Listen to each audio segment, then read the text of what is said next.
সিলেট ২ আসনের সাবেক সংসদ সদস্য ও জাতীয় পার্টির কেন্দ্রীয় নেতা এহিয়া চৌধুরী এহিয়াকে গ্রেফতার করেছে র্যাব। মঙ্গলবার রাত ১২:৩০টার দিকে উত্তরা থানা এলাকার একটি বাসা থেকে গ্রেফতার করে র্যাব ৯ ও র্যাব ১। রাতে এক সংবাদ বিজ্ঞপ্তিতে এ বিষয়টি নিশ্চিত করেন র্যাব ৯ এর সহকারী পুলিশ সুপার মোহাম্মদ মশিউর রহমান সুহেল।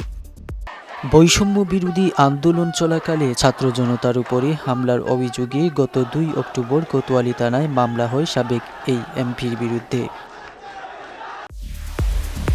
এহিয়া চৌধুরী ২০১৪ সালের ১০ম জাতীয় সংসদ নির্বাচনে জাতীয় পার্টির প্রার্থী হিসেবে সিলেট ২ আসন থেকে সংসদ সদস্য নির্বাচিত হয়ে পরিবেশ ও বন মন্ত্রণালয় সম্পর্কিত সংসদীয় স্থায়ী কমিটির সদস্য হিসেবে দায়িত্ব পালন করেন। ২০১৮ সালে একাদশ জাতীয় সংসদ নির্বাচনে গণফোরামের প্রার্থী মোকাব্বির খানের কাছে তিনি পরাজিত হন। তিনি গত সংসদের বিরোধী দলীয় নেত্রী রওশন এরশাদের ঘনিষ্ঠজন হিসেবে পরিচিত।